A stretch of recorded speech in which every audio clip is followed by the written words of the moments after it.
Sorry, Bem.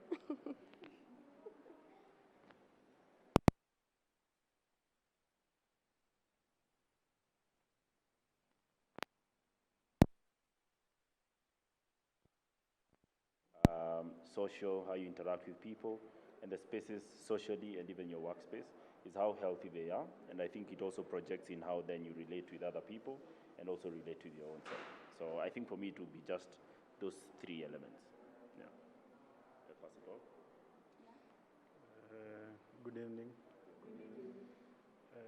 For me, when I hear about mental health, what always comes on mind is therapy. So I don't know if I'm always wrong or right, but that's the only perspective that comes to my mind when I hear about mental health. So when it comes to mental health, I know that maybe you are not right mentally or something's happening to you. That's my perspective. Thank you. Let me pass it to the other end for ladies to also contribute.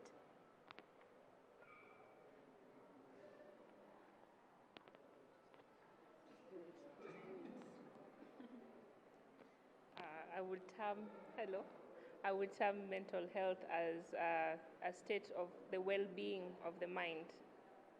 That's just my simple definition of mental health. Good evening. Personally, mental health would be the stability of being me, because I believe everything starts with the mental state. So it's the stability of being me.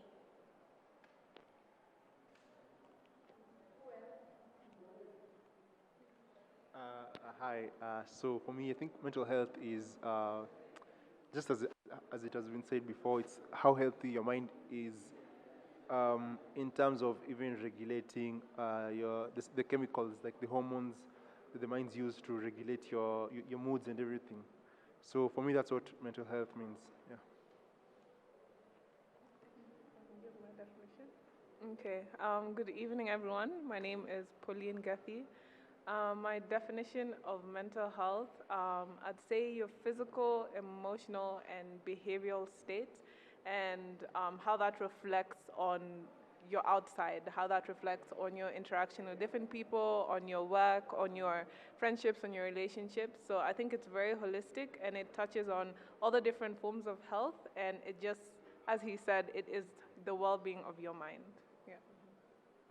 Thank you so much, everyone.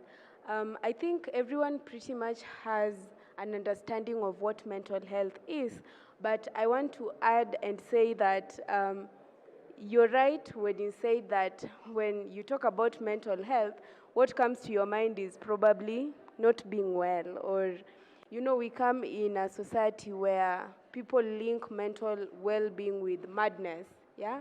So when you talk about mental health, what people say is, sorry, ni uchawi, umerogwa, you know, such kind of things.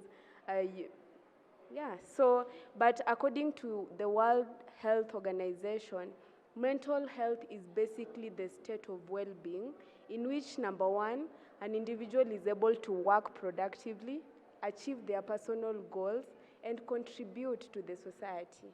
Interesting, right? So it's not about kugoroka for the people from Kikuyu culture or juogi from people from Luo culture. So you being able to be productive, achieve the goals that you've set for yourself, and especially now that you are in the startup business, being able to be productive, thriving in it, and reaching your full potential. And sometimes you are not able to do that, and that is now where mental illness come in. And because you are here with Doctors Live today, I'll give Pauline this opportunity to explain to us first of all what Doctors Live is and what our main aim is today, and then we can move to the challenges that you guys are facing. All right, thank you very much, Claire. As she said, my name is Pauline. I am the Chief Creative Officer for Doctors Live. And Doctors Live is an app that offers mental health services online, and that is a range of therapy services, counseling, as well as just self-care activities. So that's yoga, meditation, blogging, journaling, and all that you will find on Google Play Store by downloading the Doctors Live app. And through this, just a simple recap of the process. You can get on, you take a quick mental health assessment, which is 4 to 5 minutes, and then you have a list of over 25 psychologists, and you will also see Claire on there. She's one of the consultants. And that ranges from couple therapy, individual therapy, child therapy, and it is also branching to family therapy and so on. And so the standard fee is $1,500, and immediately you download the app, you can schedule your appointment, and it could be online. If you prefer to meet your psychologist later on in the future physically, you can always figure out a way to do so as you speak to them. But ideally, it is just to promote mental health support throughout the country. That is for youth and also for adults. The age gap is not limited. And yeah, that's basically what we do. And feel free to follow us also on our Instagram, Twitter, LinkedIn, Doctors Live, telehealth. Yeah, thank you very much, Claire. Thank you so much for that, Pauline. Yeah, so we are going back to talking about us and exactly what we are facing. So by show of hands, how many people here have startup businesses? Yeah, quite a number, yeah.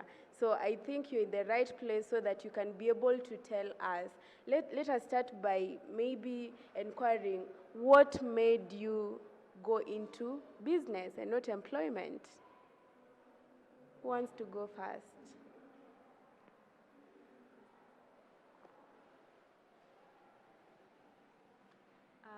Hi, my name is Brenda, and I own a online shoe business. The reason why I started my online shoe business is because I felt miserable working for somebody else's goal.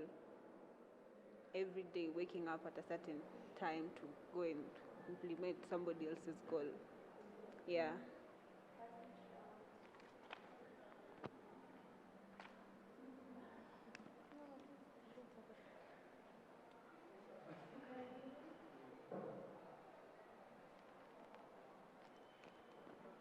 Hi, my name is Sam Degwa. I run fintech called SafePay.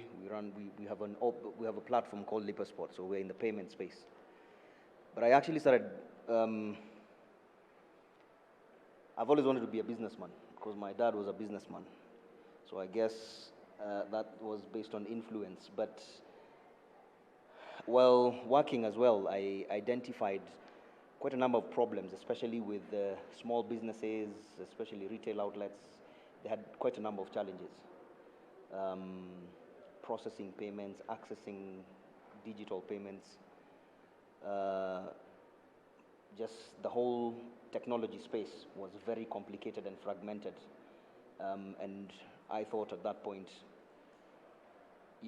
something needs to be done so that we can actually unify some of these services and allow these businesses to be able to organize themselves better, to make more money, and to thrive at the end of the day. So yeah, I was just looking at ways in which we could help businesses with their financial technology. Yeah.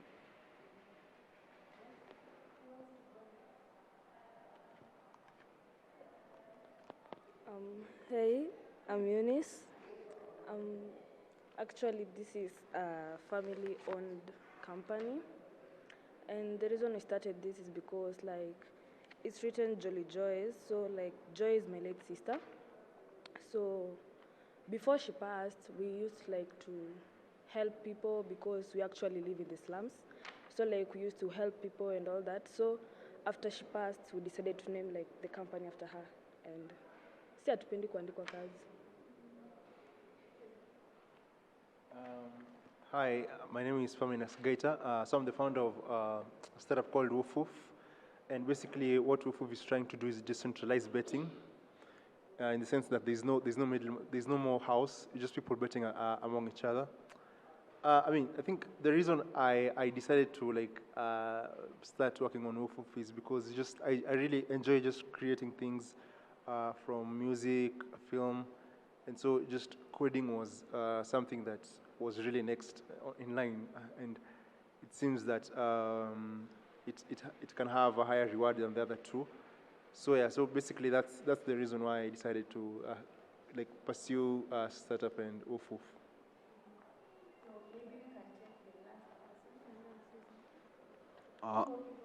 I'm Lincoln Gakuya, founder of Gemma.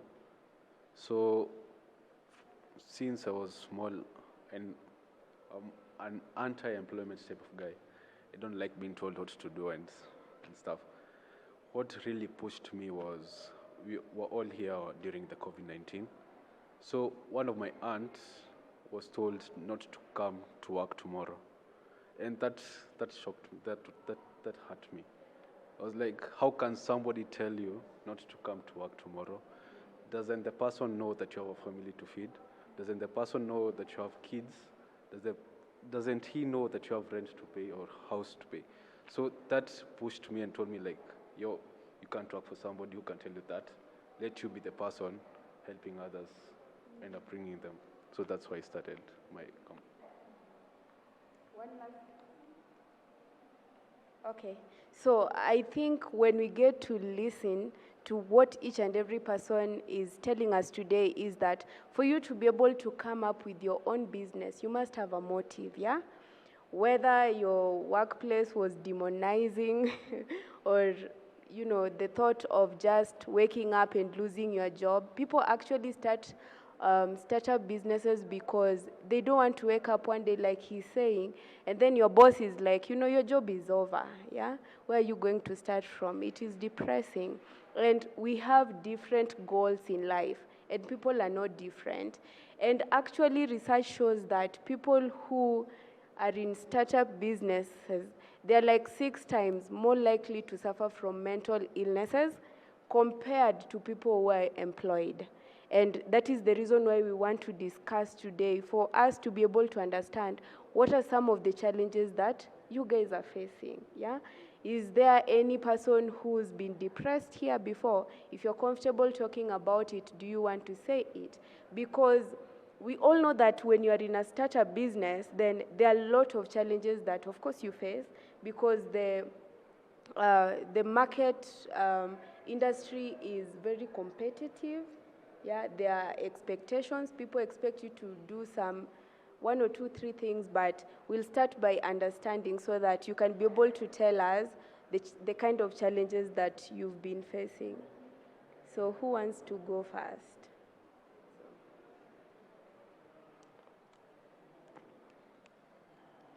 Thanks. My name is Kingori. I don't think there's anyone who would be comfortable enough to say they've been okay, 100%, whether you've been employed or not. But I think being sort of in a startup world or being, let's say, the employer in this matter, at the beginning you're the accountant, you're the chief HR, you're the culture person, you're the relationship manager, you're the client. At the same point, you're the person delivering whatever solution you want to deliver to the market. And you don't have that luxury of 8 to 5. I will close my laptop, or I'll close the office and I'll go home. You're the working office at some point. So you don't have the clear boundaries, and too much of everything at some point is always a bit tasking.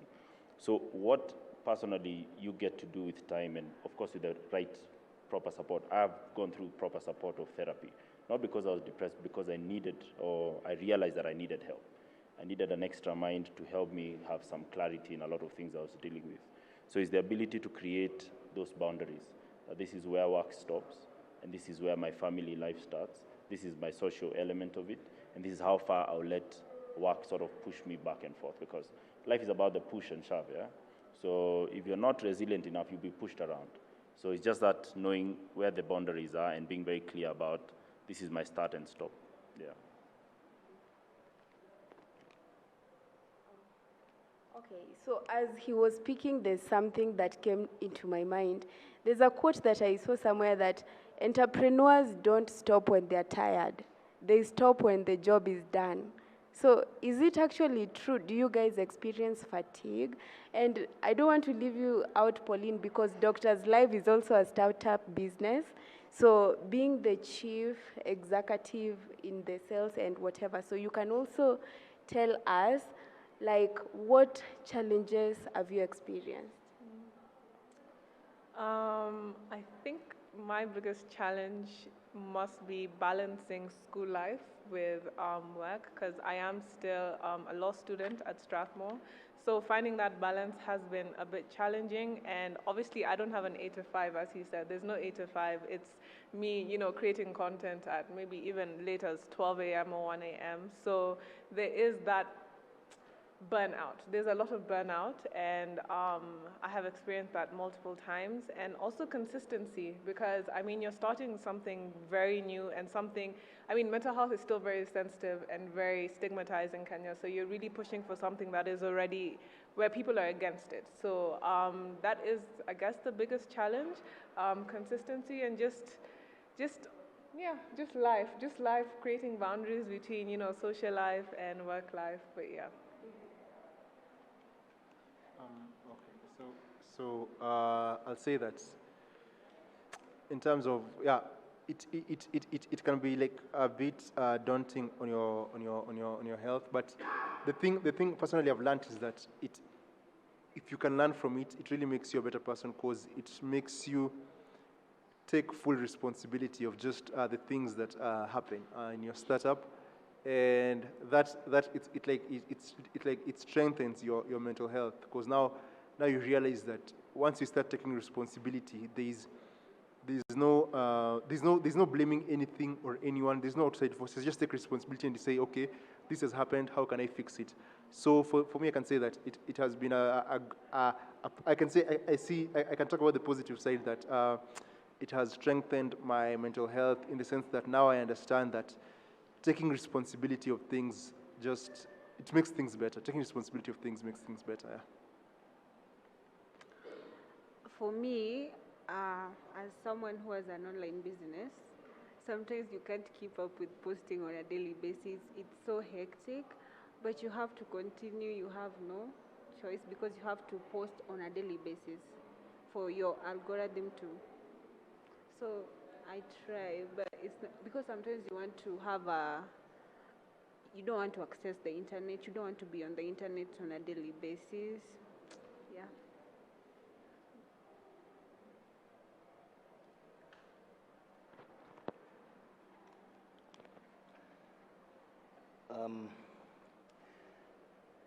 My experience with entrepreneurship is interesting, because I usually say it's a journey of blood, sweat, and tears.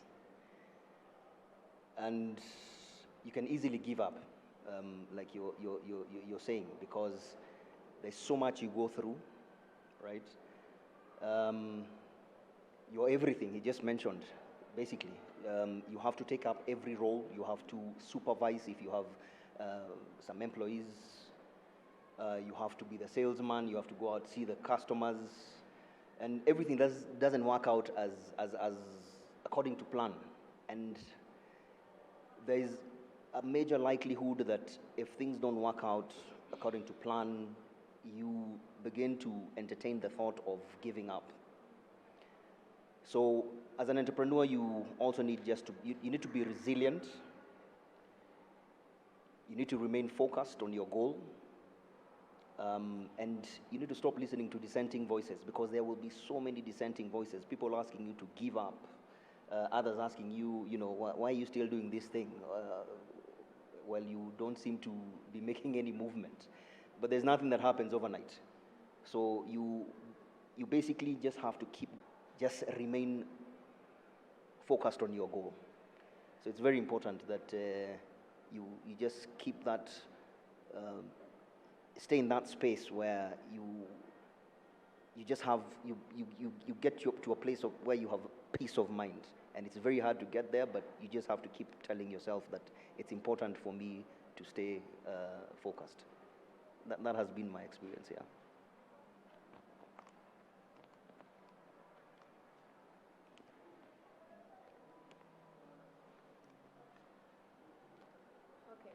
So for those who are not contributing, is it because you still don't have startups?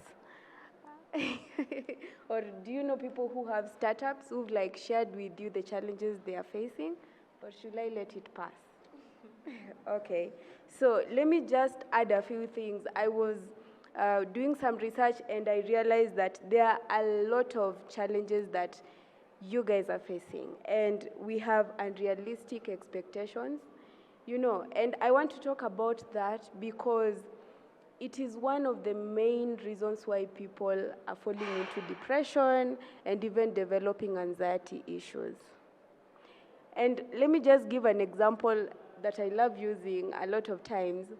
Remember those times when you were in high school and then your teacher puts targets for you, like in chemistry you have to get an A or get a B. And then you have these expectations to meet, but you don't read. Are you going to get that A if you don't read? You're not going to do it. So that is the same thing that happens in startups, that you put unrealistic expectations, and sometimes these expectations don't have a base, and that is where you'll go wrong. And for those who've been there for quite some time will tell us that startups are always situations you try, you fail sometimes, but you don't give up, you keep on going, yeah? But then if your expectations are up here and what you put to work is down here, then you are at a risk of developing anxiety, of developing depression, and the danger of this is that it reaches a point where people are like, you know, I can't live anymore, and that is why now suicide gets in, yeah? Because you put too much expectations on you, you are not able to achieve it, and you become worthless, hopeless, and you feel like, you know, life is not worth a living. And sadly, other people succumb to suicide as a result, yeah? So there are also challenges hiring suitable candidates because you're just starting, you don't know who to put in what position. Like some of us were saying here is that you want to be the receptionist, the cashier, the every single thing, but you realize that you cannot do things on your own. And this is because sometimes we don't trust people easily, yeah? Or you guys trusted everyone. Yeah, you'll tell us, but you don't trust people easily, and so it becomes difficult to hire them or let them into your space. And other people, it's just the greed, because I've started this on my own and I have to be seen as the person who made it on my own. So the danger of that is that, of course, there will be burnout if you want to do everything. Like you can always tell someone, hey, come mop the floor for me, pay 100 shillings, and get time to rest. Don't, of course, you want to achieve everything, but rest is also good, because when you're rested, then you can be able to even come up with fresh ideas. And it's even worse if you have something to prove, yeah? Like you are telling us, your sister rested, may her soul rest in peace. Like each and every time when you think of her, you're like, I want to make her happy wherever she is. And so as such, you end up working tirelessly. And you end up losing yourself in the process. So it's okay to take a break and rest. Hallelujah. Yes. And we were also, I also saw somewhere that they were saying that it's also good that when you're starting your business, you're supposed to be in good terms with customers. Because as Mahatma Gandhi says, a customer is? I don't know. You don't know? Who knows that saying? Yeah, that a customer is always right. Not most of the times, but I think what he means by that is that for your startup to work, you have to put the needs of the people you're serving, yeah? And that will take a lot of feedbacks, being able to like reach out to them, ask them, what do you need me to improve on? Because it is such feedbacks that yield results. You become a better person and you continue thriving. If you're the kind of person whose client will come and tell that, hey, you branded me that shirt and it faded, then you're like, no, other people have not complained, you know, you're lying, then you're going to lose people. And in startups, customership is very important because it's this person that you're working with that is going to bring many more people, even if it is 2 people. So be the kind of person who embraces a lot of feedbacks and changes so that you can be able to become the best version of yourself. And like they're saying, it's not about the success in startups, it's about the sustainability, yeah? Is your business sustainable, yeah? So you have to adopt the big company mindset, in quotes, that for you to be able to do this, you have to do a lot of planning and research. Even if it is a mboga business, yeah? Just don't take that 15,000 or even the 10,000 and put it there. Stop, no. You have to see what is the end goal, because in big companies, they have this mentality that this is supposed to be something that is long-term. And for it to be long-term, then they have to put all the work, the planning, good decision-making, and all that before setting the money into it. So I don't know if there's anyone who feels there's something they wanted to talk about but is left out.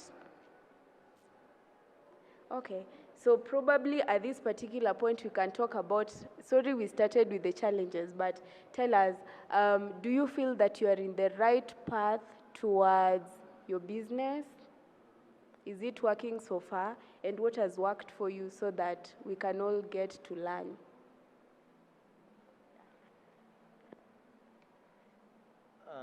Hi, so again, my name is Sominas Keita. So I'm building like decentralized betting in the sense that people, so in the sense that people are betting against each other just powered by the blockchain. So do I feel like I'm in the right track? 100%. I feel like it's the right time to build such a solution where you can increase the transparency in the betting industry and increase the amount of money that the bettors can win, and also just empowers the bettors to bet among themselves by the rules that they determine. So from that, I think it's in the right direction. I mean, there's more to be done, but I can't complain.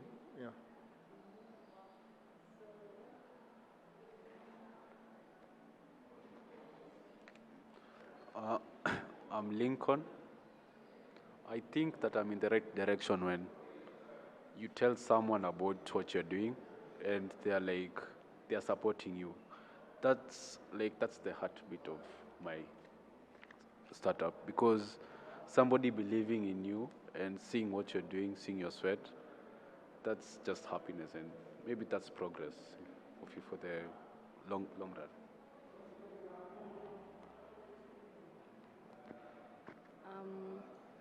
I think we're in the right track because our company is all about inclusive. So like unapata our watu wa LGBT, the albinos, we include them all. And yes, kumekuwa na challenges, ups and downs, but persistence.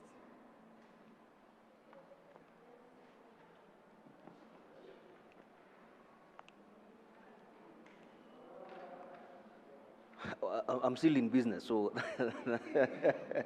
that means I haven't given up. So I still feel that I'm in the right direction. And sometimes the universe, speaks to you and just gives you that encouragement. You look around, we're in a very competitive environment, but there's still a lot of opportunities. When you read the news, we're seeing a lot of people still getting funding, still introducing products like we have.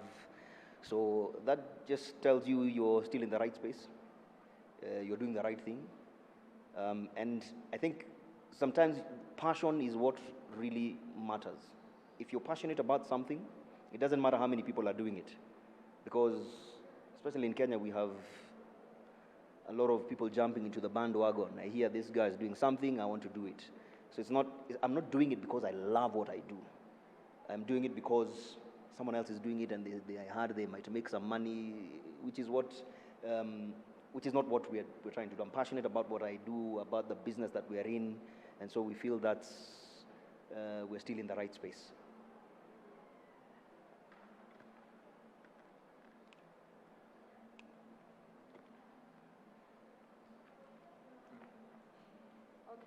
So Nan has talked about finances. Yeah. So do you really want to talk to us probably about how financial management has been? How have you been managing your finances?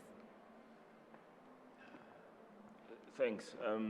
I think for me, I'm currently with Kidato, seeing the online school that we have at the back here. So first, it's managing a couple of things. One is the runway we have to operate. Is it comfortable enough for us to know we have enough runway for the next, let's say, 12 months to pay our bills, pay our people, and work out everything we have. And then the second thing is also our CAC, our customer acquisition costs. So we're able to break down and plan. How are we planning these things? How much does it take for us to acquire a new customer? And then we ask customer, how much runway then do we have? And then just structuring all that. I think finances is usually a tricky part from financing, whether it's debt financing, whether it's a fund or whatever it is. But also the other element is managing it and using it optimally. So it's once you have those small sort of checks and balances, then everything else sort of follows that consistent pathway. So yeah, it's challenging. So planning also goes a long way with it. Yeah. Okay. So up to that point, I want to appreciate each and everyone for participating in this conversation. I hope you are able to learn something and share views. And if there's any other business, I hope we can discuss it after this forum. But up to that particular point, I just wish to tell you guys what Doctors Live offer. So Pauline talked about online therapy, yeah? And we also offer it at the context of organization so that your employees can be able to thrive. You know, if someone gets therapy, talks to someone, I love that he said that he didn't go for therapy because he was depressed, but because he wanted to talk to someone so that he could maybe have a clear perspective of how to do things. So at Doctors Live, we do that. We provide organizations with solutions so that they can be able to create psychologically safe workspaces for their employees. And the good thing with this is that you'll be able to get productivity. They always say that a clear mind is a functional mind. So when you're not overthinking, when you're not going through a lot of worries and all that, we can be able to work well. So we also have the element of distress in tolerance so that employees can be able to tolerate distress, and that will also make the productivity go up. Otherwise, like Pauline said, you can go to Google Store, download the app, and you can choose any psychologist and talk to them. The good thing is that right now we are offering 50% discount because of this event that you have here. So if it's 1,500, then you'll pay 750. And I also consult in other places, not only Doctors Live, and the therapy sessions are very expensive, like 4,000 per session. So I think at 750, it's pretty much affordable, and you can be able to talk to someone and get a clear perspective of the direction you want your business to go. Yeah. So thank you so much for being with us. If does anyone have any concerns? Anything? Okay. So if there's no any other business, I want to thank Juliani Kenya for this opportunity and for the amazing work that you guys are doing. Continue doing this.